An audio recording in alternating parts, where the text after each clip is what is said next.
game face on. So, welcome back to the Cinema Sessions, the Dubliner's Guide to Cinema with myself, Seamus, joined this week by Ciaran. Nice to meet you again. Nice to meet you again. Good to have you back. Yeah. Welcome back to the podcast that holds out miniature Union Jacks when visiting British monarchs show up, making us the figure of ridicule for people all over the country for decades to come. That's for you, Keith.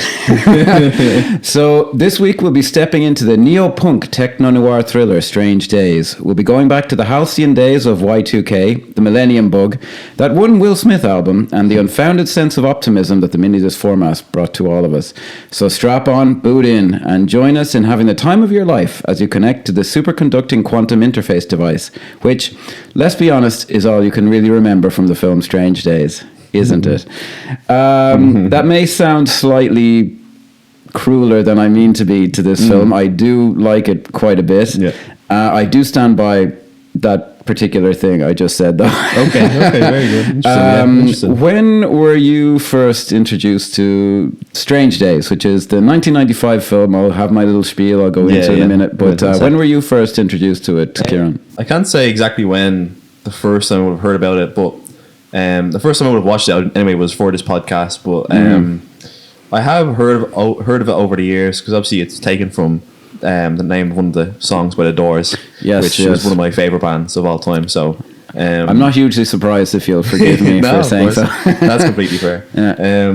So I'd heard about it from that, and then I knew like Ralph Fiennes was in it, and that was one of Kathryn Bigelow's films. And I've always seen it online, like on like Reddit and stuff like that it's supposed to be one of the most underrated movies of like the past couple of years and all that. And I'd always meant to get around to it, but I hadn't gotten around to it because I never really knew what it was about. I just knew the title. I saw like Ralph Fiennes was in it, and Angela Bassett, Juliette Lewis, all the main stars. So I wasn't really too aware of the film until you had suggested it for the podcast, which once I got around to watching it and watched the film and finished it, I thought it was a really great suggestion. It was an amazing suggestion. Yeah, it was suggested because this is a New Year's film. So we're here to ring in the new year. Happy New Year, everybody. A real optimistic New Year. Great start New Year. No, but to be fair, New Year film, yeah. I do think it is a great film for us to pick, because obviously it will be this will be the last episode for 2025 for this podcast. So I think it is a great one to go out on, because it touches, even I feel like obviously we get into it, but like thematically it touches into things like nostalgia and like change and stuff like that. So yeah, there are a lot of YouTube videos talking about how it predicted the future and all this, and we'll get into all of that. But for the uninitiated, take your spiel. Strange Days is a science fiction neo-noir thriller from 1995, directed by Kathryn Bigelow and written by James Cameron, and Jay Cox. Starring, I believe it's pronounced Ralph Fiennes or something like that. Okay. So I'm going to go with Ralph Fiennes. Angela Bassett, Juliette Lewis, and Tom Sizemore. The film is set in Los Angeles during the final days of 1999.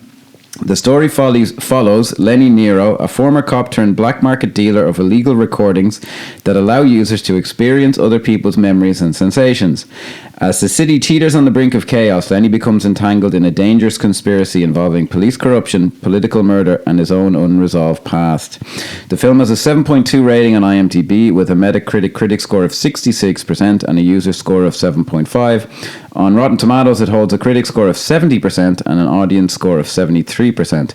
Strange Days was a major box office disappointment, grossing only around $17 million worldwide against a budget of approximately $42 million. And on a personal note, folks, what was with all that millennial angst? I mean, this century's turned out great, hasn't it? Oh, Christ. As I was saying, when I rewatched it, I watched this a million times around the time it would have been released. It was on Sky Movies a lot. And it's individual pieces of this film are amazing and brilliant. I'll get into maybe how well it all kind of hangs together off of that. But when I said in my opening thing, like, we talk about at the end usually like non-submersible units. I'm like, when you think of this film, you think of the squid thing and how you can see through other people's eyes. That's the hook of it. That's what you think of. That's what sticks in your memory. When I rewatch it, I was like, Jesus, look, I've forgotten how fucking convoluted it all is. There's a lot of pieces. And that's a positive in some aspects. And then there's other aspects where I think, especially towards the end, where they try and tidy everything up neatly. I think it becomes a bit of an issue. But Well, we'll hop right into it. So the film opens up with its most famous sequence. Yep. Now, what was your experience of this? Was a famous sequence when it was released. So what was your take on it? As someone watching it For the first time, 30 years after the fact, yeah, no, it caught me by surprise. I wasn't like sure what was going on, but like once it was getting into the sequence and you were seeing all the action being done from obviously like the sequence opens where it's like a first person perspective of like of a robbery going wrong, and I don't expect it to be like last a few minutes, but it lasts for, I'm not sure how long the scene goes on, about 5, maybe 10 minutes. Just like about 5 minutes, I would about say. 5 Yeah, minutes, just under 5 minutes. Yeah. But it was very impressive just seeing how it was all done, and like it's all kind of done. Is it all done in one take? Or would it be, It's like, fake. It obviously, even yeah, fake. it swaps locations. It's meant to be all one take, but there's They cheated, one. There's one fairly obvious cut when they get out of the car. Okay, yeah. But then after that, there is a cut between the restaurant location and then the stairway. Apparently, there's a cut there because that's a separate location. Yeah. And I didn't notice that too much. Like the first time watching it, you wouldn't even notice the original cut from getting out of the car to going into the restaurant. Yeah. But it just, as a physical thing that they had to do in 1994, they would have filmed this. Very impressive. Very impressive. They had to do it on 35mm film. Yeah. Nowadays, you can get, cinema level images from, like in Top Gun Maverick, they had these tiny little cameras in the plane cockpits. This was a big deal back then. They had to like build a new camera and all this. They use it very impressively as well. Like obviously, as the scene goes on, it's a bank robbery gone wrong, and then it leads to the criminals escaping on rooftop, and then the guy who we're in the perspective of tries to jump across the roof, hangs on, and falls down. Which that even in itself, how they managed to accomplish that is very like interesting. Yeah, it's a fair play. Like nowadays, there is just a camera rig that could do it all. Yeah. And, it would, I mean, and not to downplay any of it, but like it was more difficult back then. 100%. So they had, there is actually, so here beside me, for anyone curious, is a laser disc. Now this commentary is on like the DVD, and I'm not sure about the Blu-ray, but the first, so laser discs were split up basically into hour-long chunks on each side of a disc. Okay. So it made more sense for there to be a 50-minute audio commentary on a movie. Kathryn Bigelow gives like a speech at the British Film Institute, I think, telling them how she did that opening shot. It is on YouTube as well for anyone curious. And I thought it was complicated until she explained it. And then I was like, this is even more fucking complicated than I thought. Essentially, in the car anyway, actually for the whole thing, I think, the left hand that you see is the camera operator's hand. And then the right hand is a stunt guy. Whoa. Who's like in the car, he's like lying down behind him and his hands coming through, and they had to, like, there's moments where the hands are like working in sync, like where they're putting on a mask and all this, and like they had to really like, I came away with 10 times more respect because it's a great sequence. Like it's very visceral, and it's real kind of amped up, and it really sells you on like what this thing is. But when I found out how actually difficult it was, and like the crafts people involved, like fair play, like they had to build a new camera for it and all. So it was a tiny little camera, and the guy had no real viewfinder, and it was like it was mental. So hats off to everyone involved in that. So as you say, the scene ends with the guy like at the camera, us falling off of a building and dying, and then we are given a quick intro to it where like we see Ray finds his eye, and he goes like, boot it up or something like that. But then we're properly introduced to him where he like rips it off, and he's like, fuck this. I don't like this kind of product, and I love I forgot to write down the guy's name. The guy who plays his mate. Tick, is it? That's great casting, that guy. They all look like legit, like kind of sleazy guys on the margins of society. But I was curious. So the film is very, very busy. And there's a lot of talk now of like universes for films and all this. What I like a lot about the film is it seems to exist outside of the story. Like you get a feeling like if he walked here, like people in the movie go to work and do things kind of separate from the story, and it gives it a real kind of sense of a real place. Great world building, as we call it today. But it takes in the first 20 minutes, there's 3 separate scenes kind of explaining what the thing is. This is obviously very effective, but I was kind of wondering, do we need any of the other explanations. So there's this scene where he just rips the thing off, and you're like, all right, that was something he was experiencing. And then there's this scene actually there's a great scene after this where he's driving through the streets like on the phone, and the fucking city's in chaos around him. I love them kind of scenes. It just, as I said, talk about world building, it really gives a perspective of, as we said, like showing how the world is without telling. Even though like there's like news scenes, like we still see like in all these like establishing shots of LA, of just all the chaos that's going on. You're like, okay, it's obviously there's something worse going on here than normal LA. Yeah. It was very soon after the LA riots, following the Rodney King. Well, the cops who beat the shit out of Rodney King being found innocent or being found not guilty or whatever you want to say. There was a lot, and the millennial angst thing was very real. There were a load of films around the time. Like one of my favorites is End of Days, the Schwarzenegger one. I think they do it quite well. There was a moment in that you said about the radio thing that I found interesting. Some woman calls us, so it's meant to be like a radio call-in show, and some woman says, oh, the world's going to end, and she's obviously a mega Christian and all this. And what I found interesting was, obviously she was wrong even from this perspective, like the world didn't end. But the radio calling guy is such a dick. You're not really against her either, and you just kind of get the sense of, oh man, just let the world fall apart, like we're all fucking arseholes. I just found that very interesting, that there's a sense of like hopelessness and things have just gone too far, and you know, no one is right and no one is wrong. It's just the world kind of falling apart. Exactly. Yeah. So that's very well done, and it's an elaborate film. Excuse me.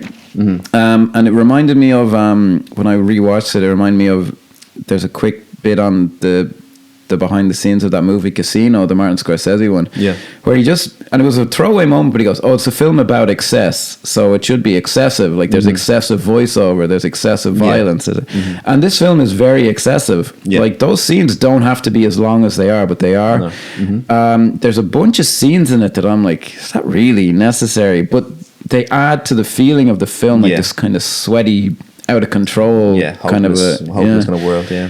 So I think that's why it kind of lives on. Like we're living in a rather pessimistic time at the moment.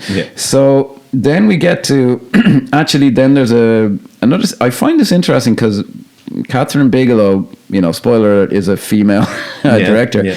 So typically when you think of a female director, like think of your cliches. She does not do any of that. This is there's some interesting moments I think she brings to it, but like the action in it is, the only word I can think of would be like muscular. Like it's rather testosterone, like it's a very male seeming film. There's one or two moments that I think are interesting, but because I bring it up because like we just cut then to like a point of view lesbian scene after that, if you remember, which 12-year-old me was awfully grateful for, and we get another kind of a sense of, because Lenny's talking to the girls who made it's hard to know what they call them, clips or whatever. They call them clips. I think they're called clips, And then the ones that are like the start of the film with the one where your man's falling off the thing, I call it blackjack clips. Blackjack, where it's like and then there's snuff, which is different. Snuff was a big thing in the 90s as well, for whatever reason. Now, Jesus, they used to be considered an urban myth. Thank you, internet. So, but again, like that's just a real. It's not. I think maybe a male, like imagine how Michael Bay would have directed that POV lesbian scene. Like, my God, there are some moments like that I think you can kind of say, I could see how a female director, but I don't. I'm just throwing this out there. I don't know what it means, but her stuff is, you would just think it was a male director, like from the way it's typically done, which is not to say women can't do it. Just getting time myself and not say I should just shut up. But that is another scene that kind of explains how the technology works. Then the next one is him talking to that guy in the bar, the lawyer character. It's actually before that. I remember there's a guy in a club, and he's like, so you want me to put this thing on my head? And then and there's a Lenny, or I'll just call him Lenny, is the Ray Fiennes character. He's like explaining to him, connects to your head, it does all this, and he kind of explains. So we get the general gist of it, how the opening scene. He tells him, like, this is a thing that you wear and it connects to your head. And by the way, the idea is that guy's going to go off and pick up some hot chick, and he puts this fucking wig on his head that looks like a fucking dead rat. And I was like, there's a lot. I don't know. Maybe in LA it's different, but I don't know how successful this chap's going to be. But that's another one. And then, so that's like, this is quite a bit of screen time. I think we're up to like 12 minutes. Okay. Because then we get to a very well done action scene, the chase scene in the train station, where Iris, who becomes a main character, it is 2025. I'll refer to her as a sex worker. Okay, I won't say what she's called in the film. No. So she's being chased by two LAPD police officers. How times have changed, you know. You never villainize police officers these days. Never see something like that happen nowadays. No, God, no. Now this is, I find, very interesting. Essentially, so the cops are played by Vincent D'Onofrio, Kingpin himself, and William Fichtner. Now, where would you know William Fichtner from? I'm very curious. I know from a few things. I know from, he was in The Dark. Obviously, he was in The Dark Knight, a small part in that. Yeah. He was in Heat. He was in TV show Prison Break. Would have watched that a couple of years ago. Oh, yeah, he was. He had a big part in that. He's actually really good in that. Yeah. And then I've seen him in a few other things. But I do obviously know him as an actor. Like, he's not someone like, oh, who was that? I do know William Fichtner. Yeah, I made a point, I think, at a certain point of learning his name, because he's what's typically, you know, that guy actors. When he showed up in The Dark Knight, I remember laughing in the cinema because I was like, oh, this is so obvious. Like, it was already a Heat inspired sequence, and then he showed up and I was like, oh, I see what's going on. But he's one of those guys where if you look at his character in Heat, it could be completely forgettable. Like, obviously he's a featured character in it, but there's something about him, and I think this film, and I find it fascinating, him and D'Onofrio have distinct, they're not deep characters, but they're distinctive characters. And there is no scene where they're not just being like henchmen going around trying to kill people. But you really get a sense, even in this one, D'Onofrio is a psycho who is like aggressive and hyper macho and crazy. And Fichtner is like, okay, I'm going along with this, but I'm not. Yeah, he's not too sure. I just find that's great casting and great acting and good directing. Good case of showing and not telling, you know, because they don't really have much like dialogue heavy scenes. Like, they might have like there is no scene in it where they're not being aggressive and just trying to get what they want, which I guess, you know, you kind of say character through action or whatever, but it's very well done for what could have been very generic, you know, one note. Not to say that they're not they are one note, but like, they are not very deep characters. They're kind of a plot device, but they're given characterization by the strength of the and just the way, I don't know where the actual LAPD uniforms, but they're perfectly, like, not quite fascist, but like you get a vibe off these guys, like, oh, these guys, like, they're so spit polished, and like you know, the ties are tied up and all this. Very good action scene. I really liked the sound effect for the gunshots in this film. Did you notice them? They're really like, they sound like something slamming into. It's like boom, boom. Like, even at the time, I noticed they're kind of unusually, like, they were unique for the film. Like, they sound like real slams. And they're so obviously aggressive, and like, they're chasing after this, you know, 20-year-old white woman, and they're like, the suspect's a black male. We're handling it. And very well done. Apparently they had to shoot that kind of quickly, but it's very, very tense. And you just get a sense of, like, he's a very good physical presence, D'Onofrio. Like, he's just a scary, kind of like, you see, like, there's like this fire in his eyes. Like, where do you know him from? Obviously, Kingpin from Daredevil. He was in Full Metal Jacket. Obviously, know from that. And I know him from, like, he had small parts in a few other movies. Like, there was that movie, The Judge, that came out a couple of years ago. He was in that, had a small part in that. Robert Downey Jr.? Robert Downey Jr. Okay.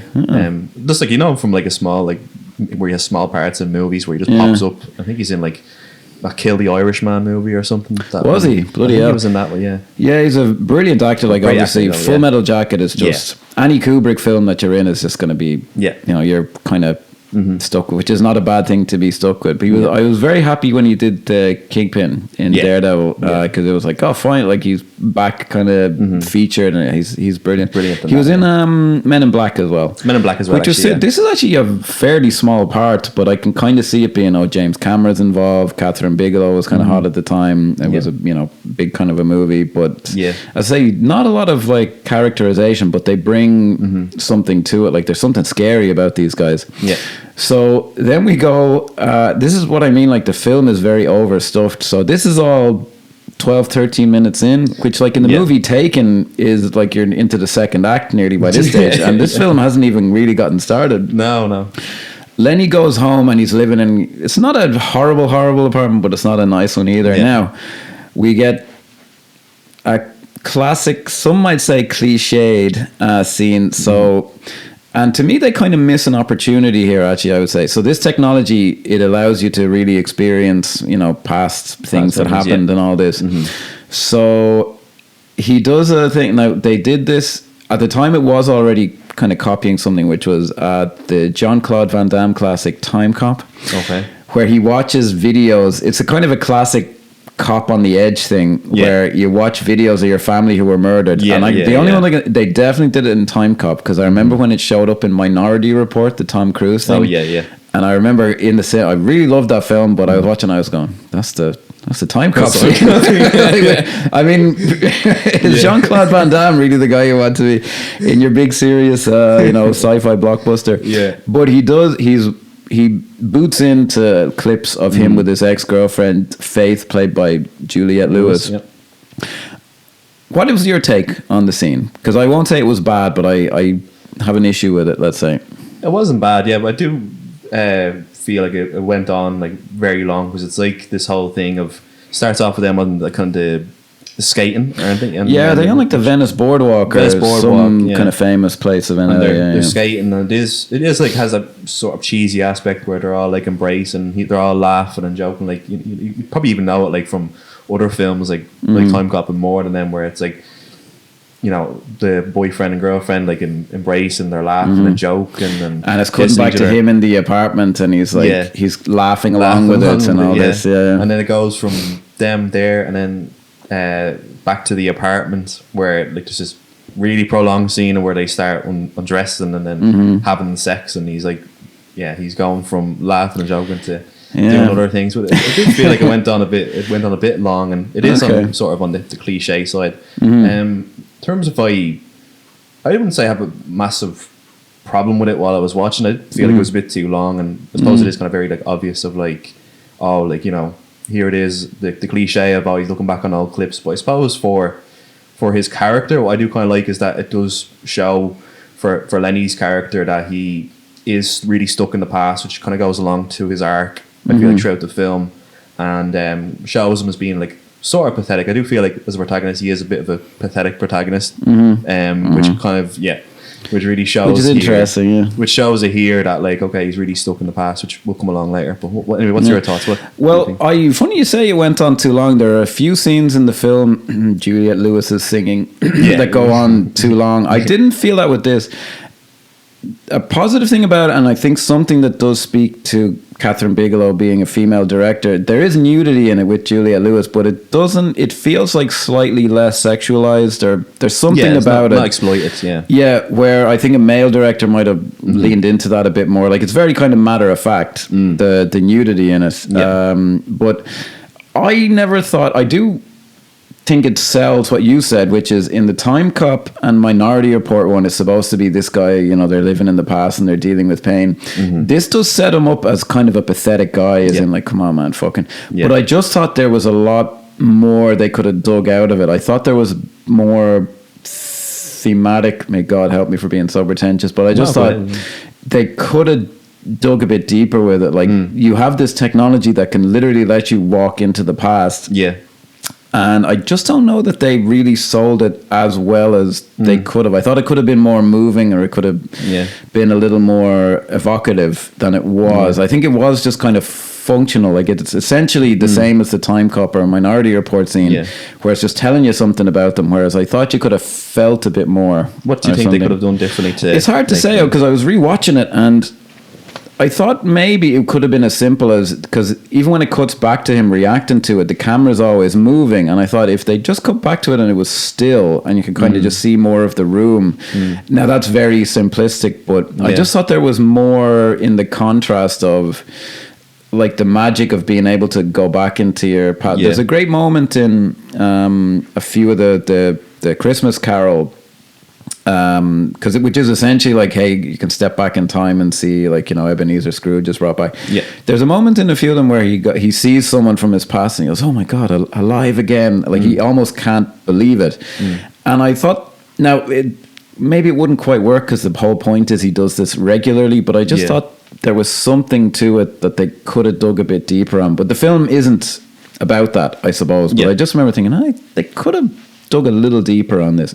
But the film has other things on its mind, let's say. Yeah. But again, it was a very big thing around that time. There must be one or two other movies where the cops do that. I do know that cliche. Yeah, I do, just because I think it is exactly the same in Time Cop, but definitely in Minority Report where he's watching the video and like he's saying the lines that Tom Cruise that he says in the video, and I'm like, come on guys, we've all seen Time Cop.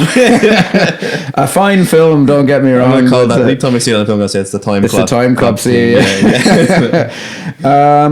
Now, so then he wakes up, and again we've some nice world building. He wakes up and we kind of see like he seems to have a TV alarm clock kind of a thing, and there's a news report, and we hear about some singer in the universe of the film Jericho 1 having been killed. Then we go into the scene you were mentioning where he meets the lawyer guy, who's the first time client looking to get into this whole thing. Whoever that guy is, and again I fucking forgot to look him up, that guy, another brilliant actor, like the way he plays it, like he's really like kind of like trying to play it cool, but he can't quite. He's very preppy and all, but he's, as I say, he's trying to be cool and all, but he kind of can't help but seem very, very nervous. And Ray Fiennes very plausibly like the slimy kind of salesman in this. And this is this is 20 minutes in, and the film has not really kicked the plot into gear here. And not to say that I was bored or anything, but like the amount of time they spend just setting all this up. So we get the final kind of exposition scene about the squid technology. And again, very plausibly done, where he goes, well, save me some time, what do you know? So they hear what the guy knows, and it was developed as an alternative to wiretaps, but it's gone black market. And then Lenny just says, it's not video, you're actually feeling it and experiencing it. Do you think they absolutely needed that, or did the audience get it already, or did it just seem like a virtual reality thing without that like this scene, like with him explaining it for the final time? You really need it? I'm not saying I dislike the scene, because I don't, but I'm just wondering, like, if I were sitting down writing the script, you know, may God grant me the strength to be as good as James Cameron, I might be like, I don't know, I think, are we kind of flogging a dead horse here? Because it's the third time where they spent a significant amount of time on it. So what's your take? Do we really need it? Or I would say, I think I agree with you about that. It's like there's a bit too many scenes of explaining the technology. Like as I said, there's like 3 or 4 scenes, but I do feel like this is the scene that does kind of sell me on knowing exactly what the technology is and why it's so like popular in universe, like with the characters, because obviously he's trying to sell it to him as well. And I feel like this was the scene where it's kind of like, okay, now I know it's gonna get, you know, he's taking the memories and this is how it's being sold, this is how it's being used in the world. So I'd agree that there's too many exposition scenes, but I do think the scene is the best use of the exposition, where it's like I realize why it's being sold, and we're kind of seeing it being like used in universe, you know, where he's trying to deal the technology to your man. So that's how I feel. What do you think? Well, I do wonder. I was always struck by, and as much as I thought it was pretty good, the first Captain America movie, I'll make this work, don't worry. At the end of it, I was like, well, what exactly are his powers? Like, what exactly can he do, or what exactly can't he do? It was a little nebulous. And at the end of this scene, there is absolutely no question as to what this is. And I just find it interesting. I think the film kind of needs it, and I think it was ultimately a kind of a clever way to do it, to kind of build it up like step by step, because you would think this would be the first scene that the first explanation you would hear, and they don't do it that way. This is kind of a slow progression of you kind of experience it. There's a little bit of information given, and then this finally is no, it's not it's not VR. This is the real deal. And they do, I have to say, however the film did it, it's not given a lot of credit for this. In the next scene where the guy is like experiencing being an 18-year-old girl having a shower, whenever they cut back to people experiencing it, it could have been laughable. Like it could have been like, oh, for fuck's sake, and the poor actors are embarrassing themselves. It never is. That guy is a very good actor who really kind of sold it. Yeah. And I liked his whole deal, like the way he's dressed and everything. Like he was so uptight, and he's like playing it. And then in that he's like, oh my God, fuck me. And Ray Fiennes like, you see what I mean? And there's something about Ray Fiennes, who was very hot at the time because of Schindler's List, and was he English Patient? He would have been making The English Patient around the same time, or give or take. He was very hot. Flawless to my ear American accent as well, and he does seem like a decent guy who's gone wrong, as opposed to actually he is sleazy, but he's not like. When he says like, you got to trust me, I'm like, I don't think he really is the nicest guy in the world or anything, but like he kind of means it. Like he is like, hey man, just help me out here. I want to help you. He wants to make money. He's and he has like morality. I think that's I suppose with his first scene, like we see that he has morality, where his first scene is him saying, oh, I don't want any just like snuff, blackjack clips sort of stuff of people dying or anything like that, which shows like he has some sort of like morality and standards. He has limits, but then ultimately he does says, all right, I'll cut that bit out and I'll take it off. But like he doesn't want to, he does say it like, you can kind of find it as convincing as you like, but there's something to the guy. He isn't a complete fucking arsehole. And speaking of complete fucking arseholes, then the next scene, who shows up but our old buddy Tom Sizemore, who is introduced like pretending to be a cop, busting Lenny, and scares off his client, who's presumably going to give him loads of money. Ray Fiennes was a little more understanding of this than than I would be. During some of my reading, I found that some people apparently thought Tom Sizemore was a little miscast. I find the hair a strange choice, which is revealed for a while later on. I thought he was I really liked Tom Sizemore. Now, maybe someone I should say for the woke brigade watching. Not the nicest human being who ever lived. He controversy. He there's no shame in having issues with substance abuse, people, that's not but he did not treat certain women in his life. I don't know, I'm gonna get skinned alive for not saying it directly enough. I don't know all the details, but he was abusive to some women in his life and all this, but a very, very good actor. Particularly if you ever watch Saving Private Ryan. Great in that, like he's like, again, I know the reality of it is so likable in that film. I remember I went to see a retrospective screening of that a few years ago, and when he got shot, like 10 people in the audience like oh no, like they could not fucking believe it. And he doesn't have a hugely deep part in that film, but when that I remember seeing it in the cinema as well, and just being like, oh no, Jesus. I'll never forget seeing that fucking movie in the cinema. Jesus Christ. I think he's really quite good in this. Now he's given some stuff to do that I think any actor would struggle to pull off. But in terms of like him being introduced now, would you say you liked this character when he kind of came in, or do you kind of feel like he's a bit? Because obviously he plays Lenny's best friend. So I didn't. He didn't ever come off as unlikable to me. Like Keith is a little more diligent about this, but if you're watching this, you should know the film. So he is ultimately revealed to be the big villain at the end, and it didn't land with a huge revelation to me either. But I didn't find him like unlikable, or he's entertaining to watch. He's a very intense kind of an actor. He was brilliant in that Twin Peaks: The Return, if you ever saw that was just something where everyone was kind of great. Quentin Tarantino's favorite actor, Matthew Lillard, was great in that as well. Paul Dano gets all the press, but he also insulted Matthew Lillard. Who, just to go on a side note here, if someone said to me, as someone who grew up in the 90s watching movies, if someone says to me they find him annoying, I just go, I can totally see why you would feel that way. If you see all the fucking movies and the way he acted in them in the 90s, I always thought he was fine, but I'm like, come on, watch Hackers, watch Scream, and just say, if someone says I find him a little annoying, and you know what they're talking about, like, okay. Tarantino should maybe understand how it sounds when he's insulting actors. To the poor guys, like, Jesus Christ, but like, come on guys, let's be reasonable here. But having said that, I always like Matthew Lillard. Anyway, I did find that there was a little moment where I was unconvinced, and it was by Ray Fiennes, who's one of my favorite actors. But they go up to the bar, and they're both like to the bartender, Bobby, and Ray Fiennes goes like, Bobby, Bobby, and I was like, Ray Fiennes is not that guy.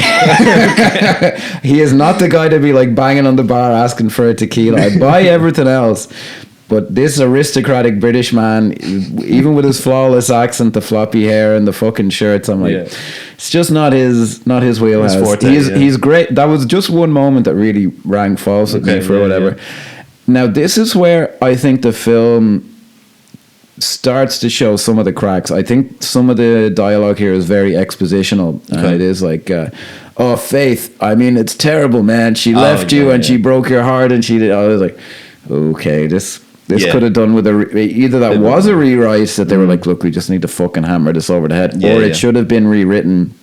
I found that a little bit clunky, all that stuff. Did you notice that, or was that just me kind of being a dick and looking for flaws? Now that you mention it, I do remember like him being like that, where he does go on this tirade like, oh, you need to get over Fate, man, like how long has it been, all this sort of stuff. Which like I can see it being like a cliche. It didn't like harm the film for me like too much, but I can see like it being the cliche expositional kind of writing in order to like get the audience on the side. But I do can see why you but they kind of flog it a bit then, because then again I wrote down the timing for this. So they're watching a news report which has the Jericho 1 thing, which I thought is very nicely layered in, the Jericho 1 thing. They talk about his longing for Fate. That girl Iris tries to talk to him and his car gets towed. And again, I like how he actually can't convince the guy to give him it back, and he has the fake Rolex and all this. Then Angela Bassett, who is one of our major character, and a character people really remember from the film, she is introduced at the 28-minute mark. The film is 28 minutes into it, but to be fair to the film, that time flies by. You wouldn't think it took that long, but it takes a long amount of time to get her into it. Angela Bassett is a great actress. She's great in this. She was in incredible shape in the film as well. Her arms are like jacked in it. Still working today. She was the president in the last 2 Mission Impossible movies. Great actress, and she's really, really good, and there's something people really remember from it as well. She's a real strong, no bullshit kind of a person, and still plausible that she would hang out with a jackass like Ray Fiennes' character, which I did like the reveal of that. I thought that was quite well done. But that kind of comes in later. So this is what I mean is she's just at work. So this film, like, it exists outside of, like, did they really need this quite long? So he leaves the bar to go try and get his car. Doesn't work, and he comes back and he's doing this and he's the fake Rolex, and like, I'm like, did they need all these scenes? But it does add to this effect of, well, this is just a real world where people live. She's at work, drives a limo which has bulletproof glass and all this, which is handy for later on. And then they do the cliche of she's giving Lenny a lift, and so she picks up this Japanese client who has an American accent for some reason. I don't know, is he actually meant to be Japanese, but he does not do any kind of a Japanese accent. But he's mad into his technology and all this, and I do like this. And the scene is again quite long. Like, she kicks Lenny out of the car, he talks his way back in. He's kind of convinced the guy that he's her supervisor, and she's kind of stuck. And she's she has a great line there where she goes, "Listen to me, don't just wait for your fucking turn to speak." She's brilliant. And it's just a lot of back and forth in a way that isn't like obnoxious, or it doesn't just feel like dragged out. It just feels like this is just two people like kind of having a real argument, because obviously like their argument is that like he's going along on the drive, and she's like, oh, I don't want you selling your like squid technology or whatever to any of my clients. And then of course once he's in the limo, he tries to sell it to the Japanese he kind of can't help himself. And then that's when she pulls over and starts having the argument with him, where she says that great line, and then he gets his way back into the car. The scene does kind of go on for a while, but it does show the relationship of how they are friends, but there is this conflict between them as well. And then kind of shows his character, where we're seeing another side to him, where he can be a bit suppose arrogant in that like he doesn't really listen to other people and does. And what he's he a little wants. bit smug, and he always gets his way and all. But you kind of can't. But he does it in a way that you find charming as opposed to like obnoxious or whatever. And then again, this was a little bit. It's just kind of thing I remember seeing a few times. So he somehow talks this, straight-laced Japanese businessman into going to a club called the Retinal Fetish. And then they get there, like, the guy just goes off by himself, and I'm like, what is this Japanese businessman going to do in this fucking club? Like, is he just going to stand at the bar with like a fucking gin and tonic, or what the fuck? I'm sure he'll meet a nice lady. Or will he be fucking like getting tattoos and all this shit? So they go into what in the 90s was kind of very trendy, kind of a club to have in movies. Like it was real, this kind of thrash metal, kind of a club, and people are getting tattoos and punk and all this sort of punk stuff. And people are wearing like all black leather and fucking all this. Like it's still actually, I didn't even get nostalgic. I just kind of felt like, I think this as somewhere cool for people to hang out. It still kind of stands up. It doesn't remind me of like when you watch 70s movies and they're in a fucking disco and everyone's on platforms and you're like, oh Jesus. Now maybe, how does it seem to you actually this, because to me I grew up and that was cool. I was actually watching that movie Hackers recently, and that did seem a little bit dated, some of the stuff in it. Whereas this club, I was like, oh no, this just seemed okay to me. Like it seemed like kind of a trendy place where cool people in this. Well, did it ring weird to you, or? Sort of a little bit weird. Like not like completely like foreign, where it's like, oh god, this is like so outdated. But I suppose it's more like nowadays, the sort of clubs you would have a bit more of a mix. It's like it's never really one kind of style in one club. Like you go into one club and there'd be punks there, and then there would be like emos, and then there'd be alternative and all that sort of stuff. Obviously, like in the kind of club that's doing, obviously you'll have the normal dance clubs, but I wouldn't say like for me it wouldn't be my style of club to think that's cool, but it does like seem like reasonable enough of a place that would exist nowadays. Like you'd have in LA, I suppose, or in LA as well, and then like you have something like there's like Fibber McGee's here in Dublin, which is like primarily a kind of punk emo sort of wouldn't like look much like this. Not like this, but like where it is just like there is a location that's just primarily for these sorts of people. Well, clubs and movies tend to be fairly ridiculous. Like maybe in the US clubs are way nicer and more high tech or whatever than here, but they're like I should maybe say I would have no desire to actually go to a place like this. No. But like it was in the 90s. This was like that's about right. That's like a cool where these people hang out and fucking space out or the whatever. Time of Nirvana and all that sort of stuff. Oh, indeed, so this is where we're introduced to like kind of another main character played by another that guy actor, Michael Wincott. From The Crow. The first thing I noticed him in was an Eddie Murphy movie called Metro, which is not very well remembered, but he was like the main villain in that. Yeah. And it was kind of a generic villain, but he's so good, he kind of elevated it. Yeah, and he was in... he's a great voice. The Crow is, I'd have to say, like the best thing he's ever been given to do. But he's brilliant he's in one of those Morgan Freeman detective ones. I think he's in Along Came a Spider. And fuck, was it? He was great in The Count of Monte Cristo with the Jim Caviezel one, which is a really, really good movie, and he's given a load of really witty lines in it. It's a very well written film. It's kind of underappreciated. Henry Cavill's in it. He's like 15 or something. Oh god, but it's really good. Guy Pearce, Jim Caviezel, he's in it as well. He's like the warden of this medieval kind of a prison, and he's really, really funny in it. He's a great actor, Mike Wing. He's great in this. He's a little out to dry in this, not and to do with him, but he's playing a British for some reason, and he doesn't have much to do in the film, and he isn't given an opportunity like D'Onofrio or Fichtner to. There's not much he could bring to it. The characters, it feels a little bit sort of. Would you say it feels a little bit similar, not similar, but maybe familiar to his part in The Crow, where he's like this big, like powerful kind of businessman sort of thing. But and I think he doesn't have that sense of humor as the character in The Crow was a lunatic. Who was what was the bit where he goes, "Here's an impression for you, cock. Oh fuck, I'm dead." And you're like, who is this guy? Like, this guy's fucking lunatic. He just doesn't have a lot of opportunity to bring much to it, which is a shame because he is brilliant. I remember when he showed up when I was rewatching and I'd forgotten he was in it, like, and I was like, oh fucking great. They don't give him much to do though, because the scenes are often played for Ray Fiennes and Juliette Lewis. Now Juliette Lewis was the other person who was brought up as being maybe slightly miscast. What was your take on her in the film in general? I wouldn't say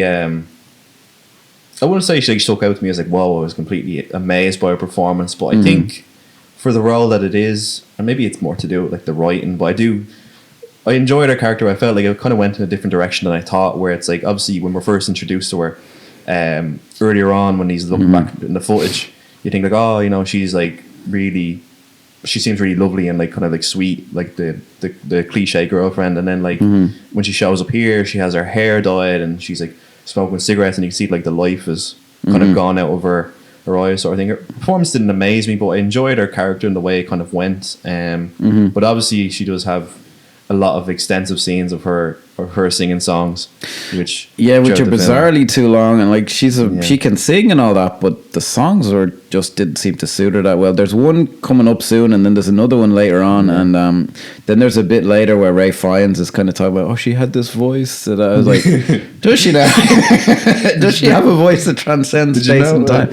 I'm sure you knew probably the songs are all written by PJ Harvey as well. I heard that, I heard that, and there was I think are they in this scene that band Skunk and Anansi, which was a band I just remember the name. They were kind of hip in the 90s. They were a UK band. They show up as well, and some of the music even kind of reminds me of them. But yeah, PJ Harvey.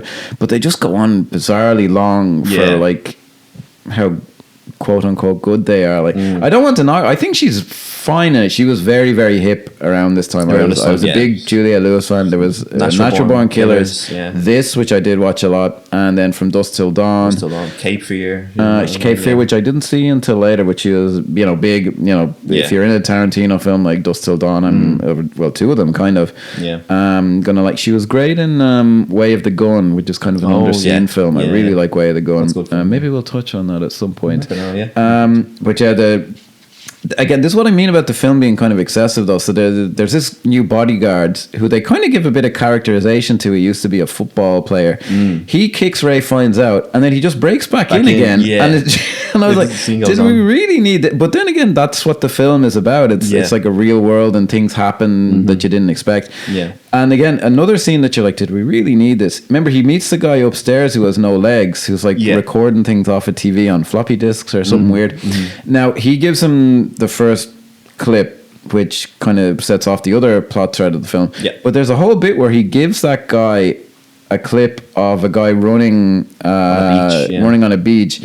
And like, this is a character who's in one scene, never comes back, and they just take the time to do this. And again, it just speaks to the film being kind of excessive, and like when it's 42 million, which is a big budget for the time, but it's not massive either. But like, it's very elaborate. Like, why did they?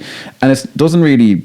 I don't mean it in a negative way. I do just mean if you were sitting down, like, kind of fucking counting the beans of it and all, just like, do we really need this? But they did it anyway, and I think it is kind of why the film. I think ultimately why some of it, when they try and kind of tie everything up at the end, doesn't quite work, because that's not the game they were playing for the rest of it. But when you're watching it and experiencing it, you're like, oh yeah, this film is not going to stop, the normal areas. It keeps going outside of the scope of the film. That's kind of from what I was reading, or a background for the film, was obviously you were saying it's written by James Cameron, who was married to Kathryn Bigelow, who directed the film. And then I read that for this film, it came around the same time as True Lies as well, which James Cameron directed. Yes, which was a massive hit. Which completely subsumed any issues this film had financially. But I think these two films, Strange Days and True Lies, were brought to, was it 20th Century Fox? Yeah, 20th Century Fox. I think like they were brought there, and I think like James Cameron kind of fought for Kathryn Bigelow to like make this film Strange Days and direct it. And I think I'd read that the president of the 20th Century Fox at the time, I'm not sure his name, but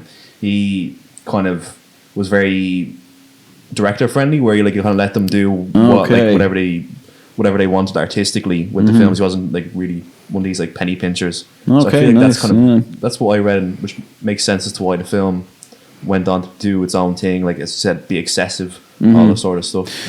Yeah, well, it's an James Cameron's pull, like, the 90s were legitimately, like, as someone who I was young now, but I was into films. They were an exciting time for movies. Like, this is, again, it's the cliche, but I don't know. You could maybe make comparison. I know it's a much lower budget thing. That thing, Marty Supreme, that everyone's like, that is an unusual, weird kind of a film that they have a decent budget for, it seems, that has a big actor in it. It is always kind of unfair to say, oh, they never do this today. They might not do this exact thing, but maybe they wouldn't have made Marty Supreme back in the 90s. True, Who knows? I haven't seen the fucking thing yet, but I don't want to be that reductive, but like, it was like, you know, this stuff is not usual. Like, it's a different way of doing things, and as I say, like, I just kind of appreciate it now. Like, I think now they'd be more like, like, even as the scriptwriter, not like necessarily like the producer, you might be like, do we really need this scene? But then it does add something to it. Like, as I say, the film lives in a bigger universe, kind of bring on the Strange Days legacy fucking sequel. Yeah. So then, then he has another confrontation with Faith where she just essentially tells him to fuck off. Yeah. And he gets kicked out again, except this time the guy really does beat the shit out of him. And again, it's like, I don't know that they really needed that scene with Julia Lewis. Again, as I'm watching it, I don't feel like it drags, but I do go, do we really need it after we kind of had the other one? Didn't we kind of get the message? So then so Angela Bassett comes and picks him up, and he's in the back of her, and I did like the touch of, he's in the back of her car and he's just still like, I'm just going to watch this thing that I got. Like, he's like talking to her, but kind of kind of bullshitting her. Now, this scene, I am very anti-censorship, but this next scene, holy God. Yeah. So it's another really point of view thing, and it involves where I am not playing this fucking game of saying unalive or a grape or it involves a rape of a female character from the person's perspective. And what he also does, the person who did this tape, he like connects himself to the woman so she experiences what he's doing. It's very, very sick and twisted. And look, I don't feel, there are some things I've watched in my life where I was like, I'll fast forward or I'll turn this off. In a film that is just kind of supposed to be entertaining, I have to say I think it went a little too far. I was like, oh, fuck off. Like, this is not to say that you shouldn't be confronted with things in movies but I did just find it, I was like, oh. You think, like, in terms of like how the scene goes on, like, I mean, trying to be objective about things, like, you know, there are people who would disagree with me, but, you know, like, if you murder someone, that's it, they're dead. Whereas, like, if someone is raped or sexually assaulted, their life goes on, they're obviously very traumatized. So why is it okay to a murder scene or all this? I don't know. I just know I was like, oh. It's horrible to watch. And I was like, oh. And it goes on a bit, and like the fact it's shot from his point of view, and it is just very distasteful, and I can't really verbalize it any more than that, except I was like, I thought it went a little too far for the kind of film this was. There's another famous rape scene in that film, Irreversible, and I think that's... Again, that film maybe is slightly more juvenile in its sensibilities than I thought when I was 18 when I saw it, but I think that's way more defensible, even though it's longer and it's more harrowing than this. This I did just go like, oh. And then when I found in the version I would have grown up watching was cut a bit, I was like, again, I'm Mr. Anti-censorship, but I was like, I'm not going to die on this hill. I just found it like, it was just it not really my bag, baby. What was your take on it? Because I saw a cut version of it, so that kind of softened it a bit. When I rewatched it for this, I was like, oh, Jesus. What was your take as someone who presumably saw an uncut version pretty sure without knowing about it? Pretty sure it was uncut. It was really, they really catch me off guard. I wasn't expecting it when the film had when the scene kind of started, and it does go on for very long, and it wouldn't be everyone's bag to kind of watch. Like for me, like, not that I like disagree with you, but like for me, I didn't really feel like, oh, it's going on for too long. And for me, like I'm getting what I'm getting from the scene is it's meant to show like how, from the perspective showing you in the world, like how fucked up this technology can be. Where like obviously earlier on we're showing all the positives, and now we're showing the real like snuff sort of stuff that's been talked about, and we're kind of seeing how horrible. And getting the seriousness of the crime that's kind of going on, but like again, not trying to defend the scene. And what does, I think it's completely fair for someone. By all means, like, I mean, it's in there for a reason. I completely understand for someone to watch it and kind of think, oh, it's going on for too long, or it's too kind of exploitive. Because which I had read like a few reviews afterwards that like they felt like a scene like that was very. It was criticized at the time. Yeah. Look, if Kathryn Bigelow or James Cameron were here, they'd probably annihilate me. I just got to say, and I don't mind the scene making me uncomfortable, but I was like, this is just kind of a thriller film. It's not like an art house film, or it's not like a drama about that kind of a thing. I just found it like, I don't think the film supports it ultimately.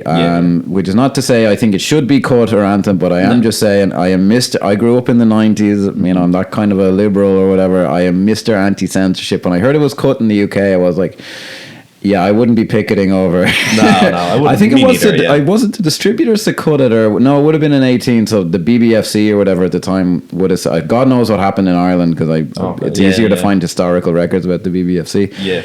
Or sorry, most of the media is based in the UK, so that's where you hear about it. But like, I was like, okay, I'm not gonna kick up much. I did just find it like, I don't need to be seeing it. And some people might say, oh, well, that says something about you. Perhaps it does. I'm just laying out how I feel about it. Yeah. And again, it could have been laughable when it was cutting back to Ray Fiennes. His reactions to it are genuinely disgusted and all this. And so he wants to know if it's real or not. He shows up at the hotel and he sees Iris being wheeled out, and it's 100% real. Then we get Tom Sizemore looking at it, who is the guy who's doing it. Again, sorry, spoiler alert, guys. And I did always remember his reaction where I think it was a nice bit of acting where he's obviously like, it doesn't bother him, but when he finishes, he goes, oh, I've lost my appetite. And he just throws the for about a year. And it is like, he's making I don't know if it's this conscious or not, but he is making a little joke, which kind of says to hit, like Ray Fiennes threw up when he saw it. Whereas he's just like, oh, I suppose I better say something, you know, kind of negative here or something. And it wouldn't tip the hat around. And no, because if his reaction, imagine if he wasn't the main villain. If his reaction was the same as Ray Fiennes, that's repetitive. You don't need that shit. But I do just think if you look back on it, you go, oh, that is kind of a subtle hint. There's a subtle hint as well. I feel like there in that scene where it's like, I think after he does like, we chose the food away, he goes to like Ray Fiennes' character about, oh, do you want a drink? Which obviously he's trying to again relate to him, like, oh, how horrible it is. But he only gives the drink to Ray, to Lenny to have a drink. He doesn't take a drink himself, which is another little subtle hint that like maybe I could see that being something they thought about. Interesting. And then Angela Bassett, I thought was a little hard on poor Lenny in that scene. She's like, oh yeah, well, what do you expect, asshole? I was like, all right. The poor, but they do decide quite plausibly, I think, not to go to the police. They kind of lay out. That's the importance of the scene is they decide, okay, this would happen, that would happen, that's bad, so let's not go there. So he tries to warn Fate. So again, he goes to Fate's house or wherever the fuck she lives, in some loft or something, I don't know, to tell her. And this is like the third scene where she basically rejects him, though you do see like a glimmer of like some kind of hope, like he was telling her. She does try and defend him to Michael Wincott, but he gets him fucked out, and then he says, you decide, will you go with him or will you stay with me? And she makes her choice with him, and then Lenny's sent down. But I was like, is this a reshoot or something, where there's a scene between her and Michael Wincott where it's essentially revealed they're not in love with each other, it's all a bit of a sham. Like it's very, very, I was like, that's a bit, for this film I found it, which isn't to say the film sometimes isn't on the nose, I found it a little on the nose of like, why do we need to know that she actually does like have feelings for Lenny or what, actually, because she doesn't really still love him, but she doesn't really love Michael Wincott. I guess it does just kind of deepen the mystery and all this. Then we have a quick little action scene where Lenny is rescued by Angela Bassett downstairs. I like one of the henchmen is played by Nicky Catt, who's we talked about on the Boiler Room, who sadly passed away this year from was it this year? He did, this year. Very, very really great actor, and he doesn't have even more than Michael Wincott. He's no character to play, but he still gives it a nice few little touches and all this. I did have to say, did you notice that like this fight scene isn't actually that good? I can't really, explain it other than it's not very convincingly done, and I don't know if they just didn't have time or whatever. Like, because Angela Bassett is supposed to be sold in this scene as an ass kicker. Yeah. And not knocking her, I just remember thinking, the way it's filmed is a little quick, or I don't know. Do you hear a? Yeah. Oh, is it me? Might be me. Yeah. Sorry, gonna wave my arms there. I think it's just the headphones anyway, so should be okay. Hang on. Whoa. Hang on. Yeah. This wire. I think it's getting caught by my pillow. Oh shit. Test. 1 2 1 2. Yeah. Okay. Well, we're back. Yeah. I just like there's a few punches and I'm like, the editing there isn't quite as good as it should be. Or I'm not gonna lie. I can't the scene didn't stick out to me in a way. It was like being bad, but obviously it didn't stick out in a way like, it was a great action scene. I kind of just was going along with it. Okay, I suppose I was looking at it more from we're getting again how Lenny is more of a pathetic character and she's coming in to save him, all that sort of stuff. Yeah, I did like because I had a half in my head that this was basically like an action film, and it's not. It is a thriller, more thriller. But like I just seen that scene. I was like, because the gunfight scenes in this are great, but that hand-to-hand fight, I was like, although Hollywood, I don't know if they'd quite figured out how to do really good hand-to-hand stuff in 1995. But I just went thinking, that's a bit disappointing because I really think she could have really pulled it off very well, and I just don't know that they really sold it as much. Who knows, it could have been a scheduling thing. Then we have a nice little scene where she brings him back to his apartment and we see like, okay, this is why she hangs out with him, because she's kind of secretly in love with him. So it isn't, and it's a well done little quick flashback where they reveal how they meet. She came home, her husband had committed some ill-defined crime at the house, so the cops are all there, and she meets her son is in the back room with Lenny, who's been taking care of him. So it shows like this is a compassionate guy who isn't just like all dollars. And you just see him sitting with the kid for like 2 seconds or something, but you're like, I get it. And that's it. The one time the film is not excessive, I think, and it's very successful. I was like, I get it. Perfect. Very good. Then it's the next morning, unless we've so the next morning Lenny wakes up and he's been sent another tape by the mysterious killer who broke into his house, held a knife to his throat and then left. And I was like, oh fuck me. That'd be, imagine waking up to that shit. Holy fuck. Very creepy. And again, just nicely done. Like I could kind of believe like he's so tired he didn't wake up from it and all this. Just nice. And then he finally gets his gun. And this is again what I mean about the excess of the film is he goes, gets his gun, realizes it's not loaded, has to go back, and they have a whole scene of him looking for the clip. He puts it back in, he goes back out. I'm like, nice, they had the money, why not do it? It says something about the character that he's kind of out of practice and he doesn't like guns, and he was actually insulted by Juliette Lewis for not having a gun earlier. Ties all back in. So then he goes to the guy from the original scene and he shows him the clip, and the guy kind of drops some hints about, because it's very elliptical, but earlier in the movie Tom Sizemore mentioned something about having been shot in the head. And then when this guy's watching the tape, he goes, there's something wrong with this guy. He had some blunt force trauma to the head, or he's like colorblind, or something's wrong with him because of the readings on it. If you spot the fucking twist from that scene, fair play to you, because you can pay closer attention to movies than I fucking can. But they eventually realize, okay, there's something in your car that we need to go get. They break into the car, and then our two fascist cops show up again, who seem to exclusively wear suits. There was a scene of them in the Retinal Fetish actually, where Vincent D'Onofrio, where he's wearing like a suit with a tie and everything. I was like, way to blend in there, bro. But again, it is just nice. Like they just have this great visual of like these button down, slick back kind of fucking psycho fascist cops. And again, very well done, this action scene. There's like a chase scene with their kind of pickup truck and the limo. And I always remember the line where she goes, "Don't worry, the windows are bullet resistant," and he's like, "What happened to bulletproof?" Just very well done. It's very well done scene, and it's all done practically. They're actually firing blanks and not fucking CGI. You know? There was a thing I remember reading from a director, and I absolutely understand where they're coming from when that cinematographer was killed on the Alec Baldwin film. And someone, like, I remember someone wrote, there is absolutely no need to have live round, like, not obviously there is no need to have live rounds, but like even blanks or squibs, like, just do it all in CGI. And I was like, all right, look, what is one person's life's worth? I don't know. I do know there's a film on Netflix that I cannot remember the fucking name of that's trying to be Django Unchained. I cannot remember the fucking name of it. It's all like kind of African American cowboys and all this. And it's all CGI squibs. And I remember going like, this is, and fucking blanks in the, like, not blanks like CGI. And I remember going like, what the fuck is this shit? Because you're thinking of Django Unchained, which is all practical stuff. And I'm like, look, I am just telling you, Django Unchained is a million times better. This is pathetic. Like, and I know there's good ways to do it and bad ways, but I'm like, when you watch films from this time period and you're like, man, how did they do it? Like, because it's very time consuming. They don't always work that well, is my understanding. I have a friend who works in stunts, and he says they have really good ways of doing it now. It's not quite the same. Like when he's leaning out the window with the machine gun and it's like fucking blazing away, and there's just something visceral and cool about it. Again, is it worth people's safety?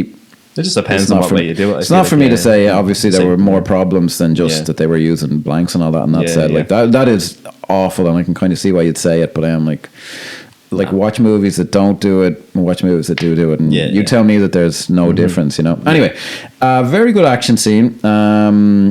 So we get, there's also the line of Angela Bassett. I wondered, was it slightly edited out of the way it was meant to be originally? Because there's bits during the initial bit where there's bullet holes in the back of the limo before the guy started firing the gun. And Angela Bassett says, "This is what I do." And then quite soon after that, the car chase ends. And I always thought that would have been better a lot earlier in the scene. Where she says it and then she does a bunch of badass stuff, because now she kind of says it in the middle and she doesn't do as much badass stuff before they're kind of cornered, and I was like, oh, it feels a little out of place there. So I wondered, did they kind of jumble it around? But ultimately they just decide to fucking cover the car in petrol and set it on fire, which they plan ahead, these cops. Like, you gotta give them credit. They know what to do. They're good at this kind of thing. And then they drive off the end of the clip and they get out of the car and all that. I just like how competent she is. Like, and it's never made a big deal of, like, she is the action star and Ray Fiennes is just kind of there. He's just kind of there, like, being helped out. I did like, apparently that was something Angela Bassett kind of said. She insisted on it being, you know, more dimensional, kind of like a character who's existing outside of Lenny, and they did tie them together. Works really well, nice. I think. I think so. Yeah. Well, she's just, they're both amazing. Like Ray Fiennes is, I didn't go into it enough earlier. Like, him as Amon Goth in fucking Schindler's List, unbelievable. And then he played, like, I think maybe my favorite ever fictional character, Monsieur Gustav, I should say, from Grand Budapest Hotel. I seriously, like, that is maybe my favorite fictional character ever. I think he is amazing in general and in that film in particular. But like the fact he's playing such a different guy, and as I said, the one moment where he's at the bar and I'm like, but like everything else, like, sound off in the comments if you're from the USA. I find his accent completely convincing, and just what can I say? Those Brits, man, great actors. So then, again, they go, oh, those cops they're cops. Actually, Lenny just goes, I just know they're cops, because they don't even know who the fuck those guys are. So they reckon, okay, they're going to find your house. So again, we get a scene where they go to Angela Bassett's house, they leave, they go to someone else's house. And then this is the scene where we see the flashback to what happened with Jericho 1, the rapper, because we've maybe been wondering, why is that a big thing in the movie? And we get another point of view scene, again, very well done, and not one that has any contemporary resonance that I could see, Ciaran, of the police pulling over black people and murdering them. But having said all that, still a good it is. This was very Rodney King at the time, but obviously now with the George Floyd thing, which it is funny, I think, in a blackly humorous kind of a way. Like in this film, there's like this moral kind of thing of, should we release this tape? Because anyone watching along, it's very well done, that scene. It's really brilliant the way it escalates and how the violence just comes out of nowhere. And I do actually wonder how they did it, because smoke and like a bang comes out of his gun and he's right beside the guy, and you could not it's impossible to do that being safe, but somehow they must have had some rig on it or something. Yeah. But in this film, there's like this moral question of should we release this tape? And actually what happened in real life with the George Floyd thing is what they say happens in the film. There's like societal breakdowns, there's rioting. Now in the film it's set up as way more like there is a military presence in LA. It's the National Guard. Yeah, of course, what happened in real life was someone had it on their phone and just immediately uploaded it, and it was fucking spread crazy, like wildfire, which is not to say that was the wrong decision, but in the movie it's a big moral quandary of like what are we doing if we release this tape? But what was your take on that scene? Because again, I remember watching it when it was state of the art, like that a long take scene with all that kind of stuff. Like, what was your feel on it? Yeah, I thought it was great, and like you finally get an idea of what's going on with this plot thread, which is going since the start of the film. And like, how does this tie in? And now you see how it finally does, and obviously it does. Like, obviously, what my first time watching it this year, it does kind of tie back into the times of when I remember watching stuff with like George Floyd and even stuff from like Rodney King and all that. So it does show how it's still timeless, the way it depicts that sort of violence in the film. And very tense scene as it continues after the shooting. It's from the point of view of your one Iris, and she's being chased by the cops across like the train tracks and all that, and it's very like very kind of frightening because like when she's being chased, she's basically on her own. Like all the others are killed, and then she's like completely on her own, run through like a railroad setting, and then the scene ends, and then we're back to like Angela Bassett. This is actually her first time watching something on display technology. She finally gives in. Yeah, what a first one. Yeah, no, it's funny you mention it because I don't know. Look, I don't want to get too fucking dark about this, but when she's running away, like it just seems like a real location, and she's not running towards anywhere. No. You are just like, where the fuck can she go? Now they do the movie thing of the train coming. But if you've ever seen, and I hate to bring this up, but like some of these videos arseholes have made of them like shooting things up and all this. I've seen if people just send them to you. And it is always just harrowing because your brain has like this subconscious thing of like, oh, the cops are going to roll up or something. But often like, because they're in these real spaces and you're like, well, there's just nowhere to run to. Like there isn't like a bridge you can jump over. There isn't like some movie thing. And I had that feeling of it. Like she's just running and she's not running to anywhere. It had a real sense of a reality of like, oh fuck, like where can I go? Because the cops aren't coming. They are the fucking cops actually in this thing. No one's coming to help you. They have guns and you don't, and these guys are amped up and they're fucking coming at you. It's brilliant, like just the acting in that scene, like the way it's so completely plausible. Now, obviously, there's no justification, but the way D'Onofrio plays it, it does just seem like that's what that guy would do. He's just like, fuck you. Who are you fucking? Who are you to talk to me like that at all? And he just blows the fucking guy away, like chilling, like very, very chilling. And as I say, a lot of contemporary resonance. We'll come back to maybe some of the themes touched on that later, where they kind of wrap it up later. Definitely. So then I think they just show it to Tom Sizemore, who we know. He kind of says, "Oh, there's like a death squad in the LAPD. Who knows? And this could cause societal breakdown." Like I think in the world of the film, there is no internet that they mention, so they would have had to go to some authority figure with it. In the world of the film nowadays, as I say, you can just upload it. But he does kind of plausibly talk them out of it. Like, you see in the film... Oh, fuck. What does that say? Battery running low. Hang on. Keith, cut all this out. Oh. The battery's running low, but I thought I had it plugged in. Oh, wait. This is probably turned off at the... Aha! This was never plugged in. Oh, fuck me. Good thing that showed up. It's turned off. Keith, you better cut all this out. Sweet juicy Jesus. Here we go. We're back.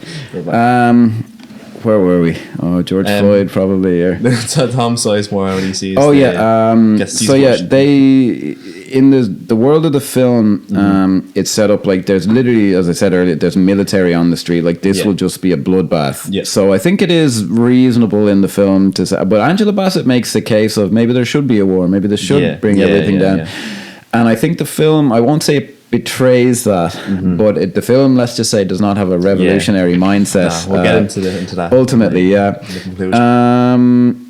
So yeah, and their friend has had his brain fried. They kind of set that up. Yeah, that was a really kind of scene that caught me off guard with like how dark it is. Yeah, it is horrible. Yeah, obviously you see it from his perspective where it's all kind of like VHS. Or like static. Static. Yeah. And he is just. What did they say? Is I remembered the line that you said is his frontal cortex. So it's like two runny eggs, and you're like, oh. Yeah, like he's not like they can't declare him as being technically dead. He's just brain dead. So you can still see everything that's going on. Yeah, it's a nasty, very nasty idea. Yeah. For the poor guy, like who was. And like the way it's set up in the film is that it's like they play the squid technology.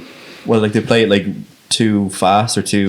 They like it seems kind of techno speak, but they pump up the feed or something like that. But you get it, it's just like too much, which is a nasty notion.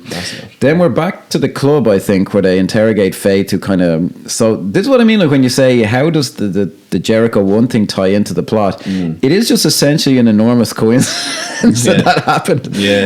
But they go back and Faith just kind of tells them, all right, fucking he was having them followed, and I was like, so this guy, someone got murdered and he has a tape of it, but he's like, my record label would be ruined if people find out I have my artist followed. And I was like, bit kind of shallow way thinking about things. I guess he's that kind of a guy.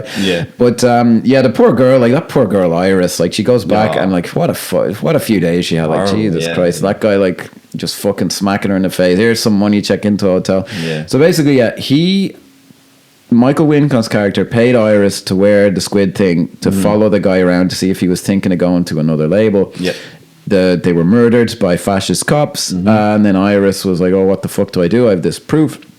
And Michael Wincott doesn't want to hear it, and I think he thought the tape had been destroyed. Like that was essentially. I think it was a copy sort of situation. Yeah, I'm a little unclear actually on some of the details there. Obviously, Tom Sizemore must have made a copy or something at some point. Like there are copies of the. Or Iris made it. Must have been Iris made a copy of it. See, this is like it's very convoluted. Like it doesn't. It's like any noir film. Like this is kind of a noir. 100%. Well, sorry, it's not kind of. It is noir. Because he's not a cop and he's this neo-noir. So they're all kind of convoluted, like the classic noirs. I do think they kind of lose the plot later on when they actually describe exactly what happens in the plot, but they points for trying on that. So again, they try to escape with Faith, but she's taken back. I think Michael Wincott smashes a bottle over Ray Fiennes' head. He does, and they basically figure out, well, okay, if we give them the tape, he'll let us take Faith, who has no interest in me or whatever. Like, look, he can't fucking help it. So this is where we have the big confrontation scene in his house where she says the line that Fatboy Slim sampled right here, right now. And I remembered several of her lines from this because she's so in love with him and thinks she's a complete idiot for being in love with him, and he doesn't even notice because he's so in love.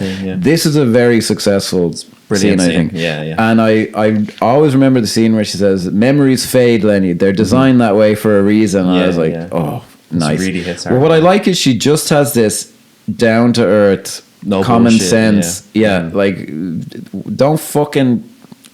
don't over philosophize it. This is what the fuck is the point? Like she's stamping on the table. He's like, no. Poor Bassett. You'd feel bad. Like you can't help but feel bad from. You never just feel like you fucking idiot. Like because when he explains it to him, and again, this is what I mean. Like when I say there's more to the film that now the problem I think is, with all due respect to Juliette Lewis, the way he talks about her, it just comes across as, all right, you're obviously into this person and I don't see what you see. I think if there was something more, and it might just be the way it was written, I think if there was something more to her character, you'd maybe feel a bit deeper or something. But the way it is, you're just like, like you're obviously very into her, fair enough. That's fine, but I thought it maybe missed a slight little thing there. But the connection between him and Angela Bassett it's brilliant, was great. And the way... that logic as well of she's just like, you're so completely wrong, but I'm this kind of a person, you're that kind of a person, let's just go, because the whole thing is like, this is obviously a setup, like something is wrong here, but he is just like, I don't care. I love her so much. I don't care, because I had a thing in my life a lot smaller recently, but I was told I needed to do something by someone, and I was like, no. And then this person who's a family member got so overly emotional, and I was like, well, I'm just like, it doesn't matter if I'm being manipulated. It doesn't matter. I'm just like, I have to go. Like, it doesn't. Everything else doesn't matter. I'm the kind of person who's going to cave, so I'm just going to cave. And I saw that in the logic of the scene. He's like, it does. I don't care if I walk in there and she kills me. I have to go. And you're like, oh, that's poor bastard. Like, that is just the reality sometimes. No, it's like that. It's very realistic. Yeah, she's great in that scene, Angela Bassett. Absolutely. She's just a great actress. Like, she. What was her big film? And was she in Stella? How Stella got her groove back or something? I think she was in, because they came out at the time when I wouldn't have watched them, and now it's kind of hard to find them in retrospect. I think she was in Waiting to Exhale, a movie, and then How Stella Got Her Groove Back. And I don't know how well they did, or maybe they didn't do that well. No, these not films I've known. She should. I don't know. You just see her in this, and you're like, fuck yeah. This was a huge flop, unfortunately for everyone. And she didn't have a English patient waiting in the wings. So they go to the New Year's party, and they do have a confrontation that, again, I was like, is this like a reshoot or something, where she basically says, this tape is so important, you cannot trade it for faith or we're finished. So her kind of revolutionary thing does kind of, it's not sold very well. Even in the opening scene, she's like watching the Jericho one thing, and she's like, shh, dug into it. But still it doesn't quite ring right. Now I know maybe African Americans watching this would be like, no, we all feel that way, don't even question it. I am just saying, as someone from Ireland watching it, going, it was a little kind of not out of nowhere, but the fact she became like super, revolutionary all of a sudden, I was like, it's about like releasing the tape. Like, we're over if you don't do. She's absolutely, I would say, right. I'm not saying she's wrong. I am just saying that kind of, as I say, was leaning on something that I think wasn't quite there. And then, of course, he leaves, but then he comes back and says, all right. And then, conveniently, a very straight edge cop is there. Yeah. They did set him up earlier. Pop's been a scene earlier. He's in it earlier, and fair enough. Like, so he says you can give it to him, and then he goes upstairs to try him. And I thought Angela Bassett could have tried a bit harder to give that guy the tape. She gives up off it, and she just leaves it there. Leaves it there with him. Yeah, it's very. And I was like, Christ, you're giving up your foot. Now, granted, it pays off and all that, but she walks into the men's room. Would you not grab him on the way out, like, or something? Very strange. I mean, I remembered the scene, so I have to give it credit. I remembered it was in the men's jack, so there's obviously something memorable about it, but I was like, just in terms of the logic, she didn't go about this the best way. Maybe she was amped up or something, but so then he goes up, and then we get he finds the tape instead of searching the entire apartment, he finds the tape. And it's another point of view thing, and we think it's Juliette Lewis's character being raped, and then because she's been raped, we think she's going to be murdered. But it turns out, no, she's been having an affair with Tom Sizemore, who obviously has rough sex with her. And he has done the feedback thing to the boyfriend. I did like that whole scene again. It's obviously not as bad as the actual rape scene. But I thought the scene where Michael Wincock comes in, like, I just thought the way they did it was really, like, believable. Like, the way he's, like, abusing him, and he's just like, shut the fuck up, like, there's no cleverness to it. Like, it is just a guy very animalistic, who's a bit nuts. I thought that was quite good. And then he does the thing to him, and he fucking all this, and then he comes in. Now, what was your take on the scene where Tom Sizemore, for like 10 minutes from 20 different camera angles, explains his plot to Ray Fiennes? I've opinions on it, but what are your opinions on it? Well, like, I didn't, the whole like 20 angles thing, I didn't really notice that, but for me it did kind of like fascinating. But for me, it was just kind of watching it. It did kind of catch me off guard. Like, I did have an idea that it was going to be Tom Sizemore's character, but I'll be honest, like, not to defend his character like from an objective standpoint, but look, from watching the film from the start, I enjoyed his character and his friendship with Lenny, and I enjoyed like him and the three of them was like doing the investigation. So I enjoyed his character. So I was a bit kind of disappointed and found it a bit kind of cliche of the genre to like have him be the ultimate bad guy in the end. Yeah, there is a thing Roger Ebert said. I think he called it the law of the extraneous character, which is like you didn't really need Tom Sizemore's character. Like he does a few little things, but he is kind of, now the film has a lot of unnecessary kind of threads to it. Yeah. But like when you really looked at it, you go, did you need his character? So it kind of points to that's why he's there. I remember even at the time going, I'm surprised you didn't pick up too much on the different camera angles, because I remember when I first saw it, I was like, oh, they're trying to do, like, they have a really long dialogue, explanatory scene, and they're trying to do something different. I think as a technique, it's kind of effective, but it was kind of obvious. Yeah, they're trying to do something interesting with the exposition as opposed to, you know, just not explaining. You would have had to add some, and even then at the end of it, I'm still like, what happened?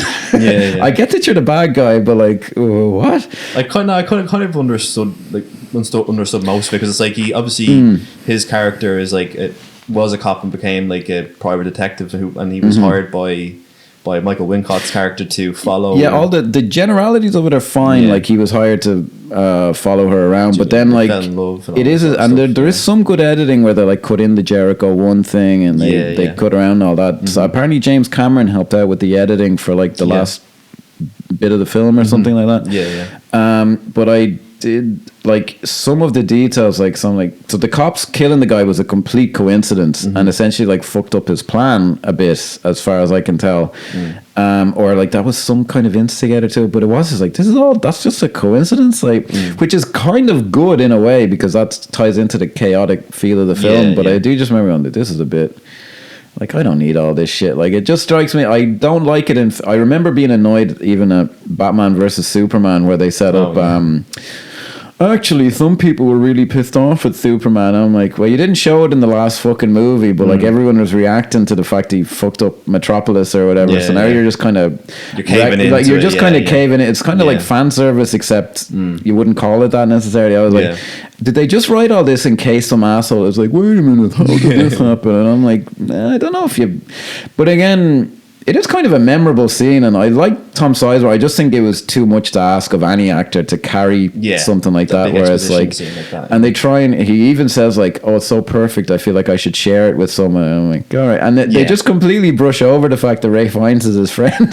I guess he is just a fucking lunatic. There are some good, he delivers it as well as I think you could, and I find the editing style interesting. I do think there's a brilliant moment in it that I'd remembered where Juliette Lewis shows up and he starts like really like deep tongue kissing her while still keeping his eyes on Ray Fiennes the whole time. And I was like, what an ass. Horrible. But like I just thought that was a great little bit of acting where he's like, I'm not going to take my eyes off you, but I'm not going to not commit to this either. That was a nice little moment in a horrible kind of a way. Then essentially, because he's just about to, whether she was just playing along with him the whole time in the apartment, obviously she was into him when they were having an affair. I mean, who could resist Tom Sizemore with that hair? May he rest in peace. He was a great actor. He died like 5-6 years ago, I want to say. But she definitely, I think in the apartment when she heard all the things, she was like, oh, he's going to she doesn't want him to kill Lenny. She doesn't still love him, but she has a soft spot for him. So she kicks that off. There's a big fist fight. It's revealed that Tom Sizemore is wearing a wig. With like a squid thing continuously under his head, which I just found that, I didn't find it laughable, but I don't think it had the impact the filmmakers wanted, let's say. And then I did think it was a nice touch. So it's a pretty well done fist fight. He gets stabbed he stabs Ray Fiennes in the back, and then he's hanging over. They do make enough of how people don't like Ray Fiennes' ties that he's grabbing onto the tie, and I'm like, okay, yeah. And then I like that he pulls the knife out his back and puts the tie, and he cuts the tie.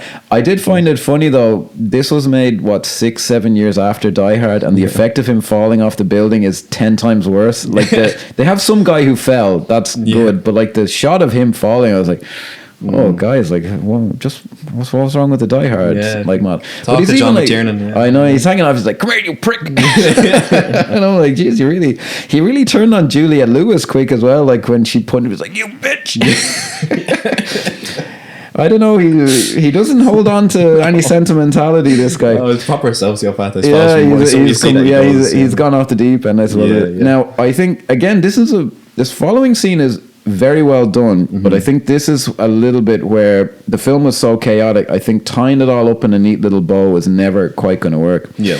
So Angela Bassett is being chased by those two cops who are, fairly plausibly just at these big celebrations. Yeah, yeah. And like, as a piece of direction, it's great. Like the way, like they're running after and just blazing away, and like they shoot like and like again, the amount, like they could have got, it would have had the same effect if they'd shot like 2 people, but they shoot like 10 people as I'm going after it. And again, the acting of the 2 guys is just brilliant. Like D'Onofrio is just like this unhinged, like junkyard dog kind of a guy who doesn't give a fuck about Anton.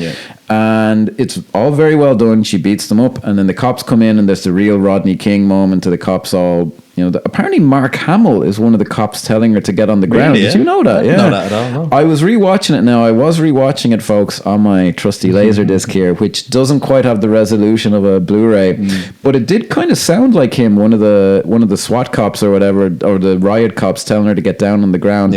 I assume it was a cameo. I hope his career wasn't so fucking low at this point that would have just been an acting gig.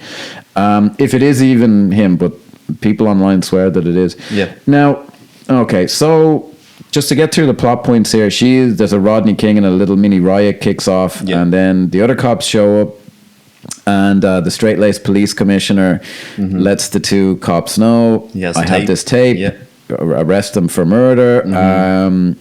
Then again, some characterization here. William Fichtner grabs a gun, and instead of doing anything with it, he just blows his own brains out, and D'Onofrio's going to kill Angela Bassett, but then he just gets lit up by all the other cops. Now, okay, we're the cinema sessions, not the political sessions, despite the fact we endorse Donald Trump whenever we can. That's a joke, folks. Okay, I think the film, and it speaks to why the film, this ending doesn't quite work, in my opinion, and I think it does tie into the political thing. They do essentially just say, it was just 2 bad apples who did it. Now, I am not from the USA. I just kind of know what goes on tangentially and all this. A lot of people make that argument, and I'm like, fine, but a lot of people would say, like, especially with the George Floyd thing, the argument was this is institutional and all this. And the filmmakers, and I am not saying this is right, wrong, or indifferent. I am not from the USA. I'm just pointing out the filmmakers do essentially say it was a few bad apples. Can't we all just get along? Look, here's a good cop who did this. That is what the logic of the film is saying. And again, I am an Irishman. I'm not from the USA. That is, I think maybe the film could have interrogated that a little bit more. I agree.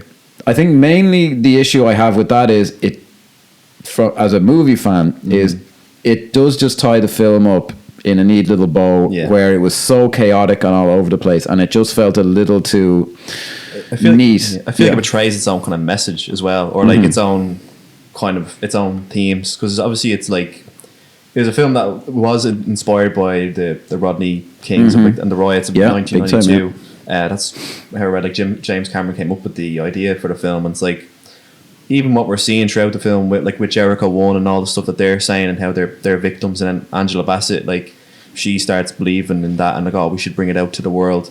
It feels like it defeats its own message in the end, where it's like, rather than releasing it to the world, it's like, oh, let's go to the old white cop and give him the tape, and in order to bring about justice to this thing. And even like we're shown throughout the film with the police between the two cops, and like it's very like fascist, like National Guard, like police state, that in the end is starting to believe like, oh yeah, go to them, bring this tape to them, and they'll bring justice to the world. It feels like it defeats their own message, probably just to wrap up the film. Yeah, well, as a movie fan, I think what you said, it ties it all up in a neat little bow, which feels unsatisfying. Like, it's not people power. It is an essentially a return to the status quo. I can feel like, insofar as they were watching all this, I see all the red cap wear, fucking bullshit. Look, it's not for me to say whether politically it's right or it's wrong. Politically, it feels simplistic to me as an outsider. Definitely. I could be wrong, but That's my feeling of it. As a movie fan, it just felt too neat, and I remember at the time liking the style of it. As I say, I love like just the way she directs it, like the way D'Onofrio's like rising up in slow motion and he gets like fucking lit up, and the sound effects are great, like it's really well directed, and there's chaos and there's all this shit happening because it's fucking. We didn't even mention it's. I don't think it's set on the eve of the Millennium, and like this is all building up to the New Year's Eve, like the ball drop and all this. So as a physical piece of production, it's great. It's just the film is living in this bigger world, and then it's like, well, here's the villain's monologue, and the bad guys just got shot and they got arrested, or actually D'Onofrio, no, he does get killed. Sorry, he does get killed. I was half thinking they were going to arrest him, and then they all got and it just felt like kind of a shrug. And I mean, again, I think it's a legit criticism. You could say, I think this is a film made by white filmmakers. If Ryan Coogler got his hands on this, it'd be a very different ending. It's all like there'd be a different main character. And I'm not knocking the film for having Ray Fiennes as the main character. I'm just saying, I think they kind of like the whole Black Revolutionary thing was more of an aesthetic for the film as opposed to like an actual deep meaning to it. I actually think funny enough with Ryan Coogler, I actually find the political stuff that a lot of people roll their eyes at the most successful things in his movies, or the race stuff, and I find him as a filmmaker to be kind of lacking. I'm sorry, I watched when I saw Creed, there's a moment in it where someone's talking to, what's her fucking name? Tessa Thompson. Tess Thompson, and goes, "Oh, come on, don't be light-skinned." And I was like, oh shit, I've never heard that in a movie before. Like, that's great. And I liked how political Black Panther was, and I thought the rest of it's this Marvel shit. Although Killmonger was great, and then Sinners, I won't go into it because everyone fucking loves that movie. I thought all the black culture stuff was great, and then when people like, oh, that shot, and I was like, no, I don't like that shot at all. But I think the stuff he's saying here is, and I really do think he says it in an interesting way. I'm not, and I wouldn't be the wokest guy you'd ever meet or anything, but I find all that interesting. Whereas, and I think this film needed a bit of that kind of genuine madness. Like there's madness in the aesthetic of it, and then like there's a bigger world here. But I was like, it has kind of what I could only call a white sensibility, to be honest. Made by two white, written and again, I hate to say that because if you know, James Cameron couldn't give a fuck what I think, or Kathryn Bigelow, God knows. But it is kind of reductive to say that. But at the same time, I don't think there's any other way to kind of say my feelings of the ending other than I wish it pushed it a bit, or I wish it taught in a bit. I think it was too messy for them to get into that stuff, and they wanted this the aesthetic of messiness of the millennial. They were going maybe more for the millennial angst, and that was just kind of something they tacked onto it. Because I think he came up with the idea for the squid thing before the Rodney King thing would have happened. He apparently came up with the squid thing like in the 80s or something. Fair fucks him, he's ahead of his time. So they did use my intro when I said the thing about mini discs. I had a few friends who had mini discs at the time, and it was just like, what? It's nearly CD quality, and you can record and re-record. Wow! And it didn't really take off, let's just say. But anyway, that's my 2 cents on that. But then the ending is, and again, then the ending is him and Angela Bassett kissing, and he decides, oh, actually, I do love her after all. Like life is messier than that as well. And I think I felt that it was a little too neat at the end, kind of all around. Like I wanted them to get together. I was all good with that, but it did feel a little like, I wish something more complicated had happened than that, basically.